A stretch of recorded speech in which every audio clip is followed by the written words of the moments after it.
Howdy, this is Mackenzie Franklin from SideGame LLC here in Colorado Springs, Colorado. Today we're going to be talking about 5 things that I love about Hallertau.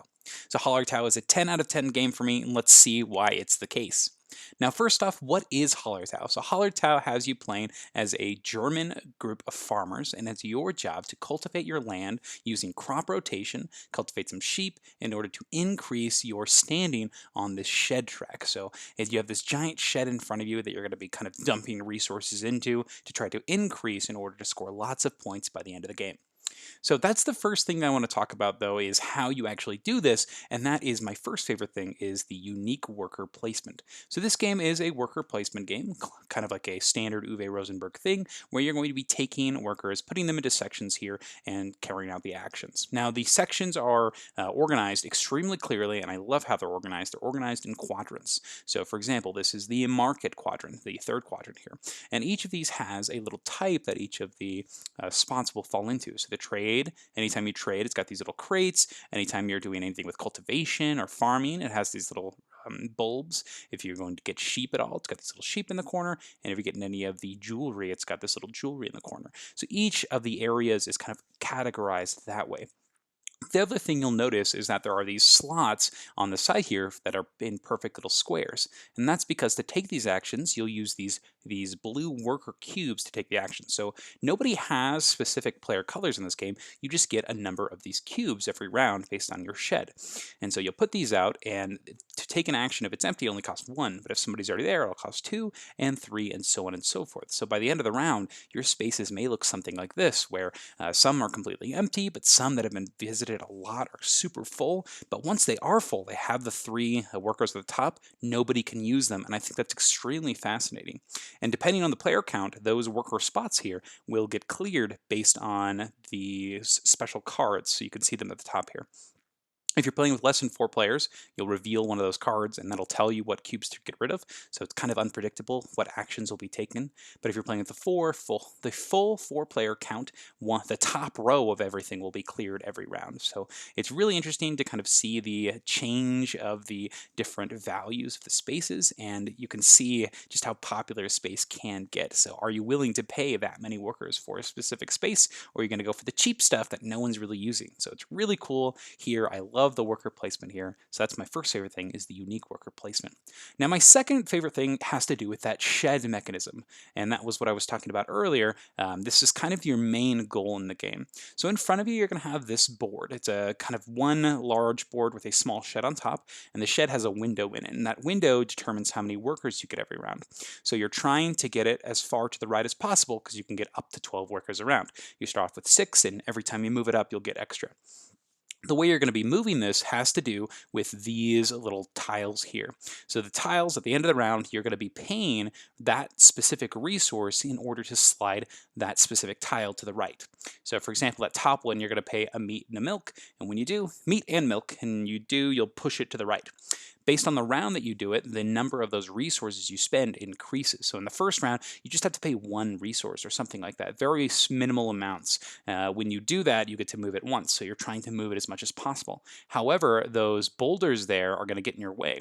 Once you reach one of those boulders, you're stuck. However, you can spend these tools here to push the boulders, but to get the tools, you have to give up your workers. So basically, in exchange for taking actions, you're going to be you're going to be getting tools. So you can further move on your shed track, but if you do, you're taking less actions in the round. However, tools are really nice because they're reusable. So if you keep on using tools, then you can continue getting those cheaper prices, but you are exchanging those actions for it. So it's got a great little tense decision here, and I love just how there are different ways to get tools outside of giving up your actions, and those might be routes that are worth taking so that you're still able to maximize the amount of actions you're taking.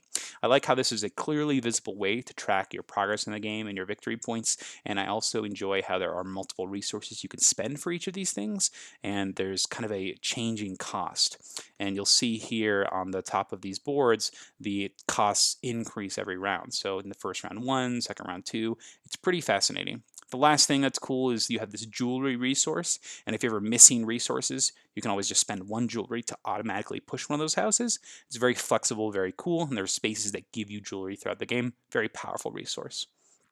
The next thing I want to talk about, my next favorite thing, is probably my most favorite thing in the entire game, and that has to be the cards. So the cards in this game are separated into four categories. You have these gateway cards; those are kind of the ones you start with. You have these these little hat cards, and these are cards that you're going to get as you play the game. And then you have the market cards, which provide you income, as well as the end game cards, which are like the barn cards. So the game itself comes with so many different sets of cards, and each of them do very different things. So a lot of the cards are going to look something like this. So they have little icons on the top here that tell you what you need to have to play them. So for example, in the upper right one there, it says you need to just have, you don't have to spend anything. You just have to have 6 barley and 6 wheat, and then you can play that and you get those resources below. Some cards will also have this little icon in the bottom right corner, which will give you a reward for completing it. So in this one in particular is going to give you one of those income, those market cards. So I think that's really awesome. You have lots of ways to kind of chain cards and get multiple cards, and some of the actions on the board also let you get cards. Now, in addition to resources, some of these will have you do specific tasks, like completely occupy something, have 2 fields planted in front of you. And I think it's really cool how it's not just about getting resources, but how you're playing the game. So I really like that. I think it's really fascinating. Now, in addition here, some of these cards are going to have you pay specific resources, and that's what this arrow is for. And so sometimes you just have to have them, sometimes you pay them, and a lot of the times you're going to be chasing these end game conditions. Now, in addition to all of this, you're also going to be able to find sometimes these income cards. So you can't really see it super well here, but these income cards are going to generate you resources at the end of every round. So it's really cool how you're trying to work towards these maybe harder objective cards in order to get those passive bonuses every round. And generally those income cards are also going to give you points. So I really like the cards here. And in the game, there's also a way that you gather them naturally from round to round. Whenever you pass, you'll collect one of these hat cards, and that'll give you another little goal. So you are always constantly getting like these mini objectives, and it's super satisfying to fulfill them. And the game itself is never going to run dry with cards. There are so many here that you can get as you play. And these cards are just, they're abundant. So the market cards and the scoring cards are all the same. They're all in one deck, but the gateway cards and the hat cards are going to be in different sets based on difficulty and just variance as a whole. So there's a guide in the rulebook on how to use them, on which ones they suggest, but for our groups, we found that the best way to do this is to just shuffle them, or sorry, just put them in bags, shuffle them randomly, and then pick out one of each. And it works out pretty dang well because you don't know exactly what combination you're going to get, which is really nice. So I really love the cards in Hallertau. Fantastic.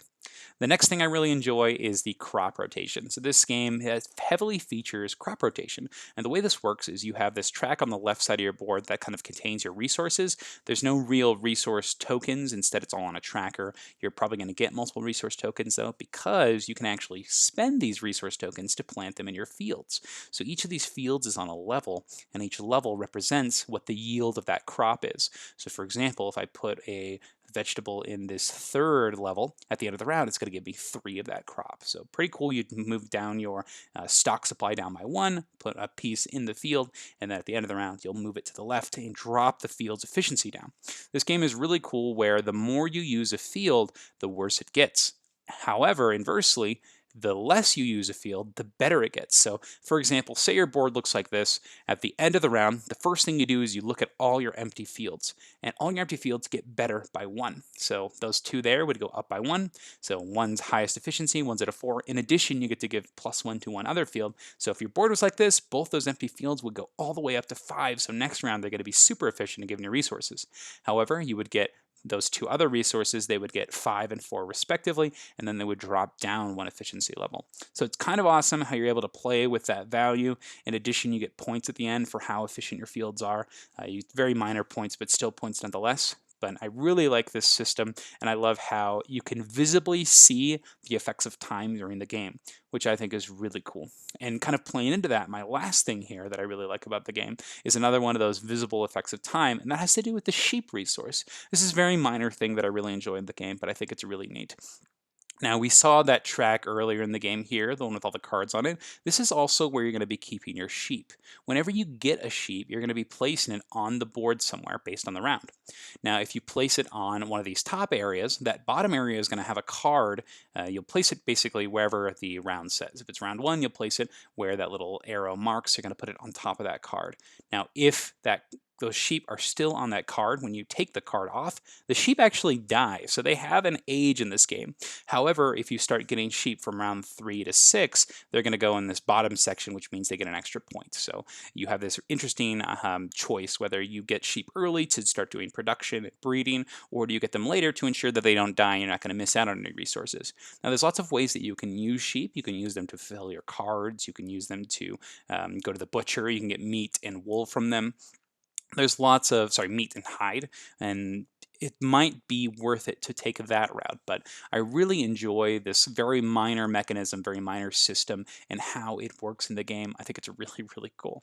And that concludes my 5 things that I love about Hallertau. I think it's a wonderful package with extremely satisfying card play, with very visible ways of showing time as well as progress that you're making in the game. It has an awesome worker system. It's got an incredible crop rotation system and a very elegant card play that I think is super fun and something that I just want to keep on coming back to. Lots of variability, lots of variance, lots of fun, and that's what matters most to me is, man, is this game wanting me to come back? Am I having a great time with it?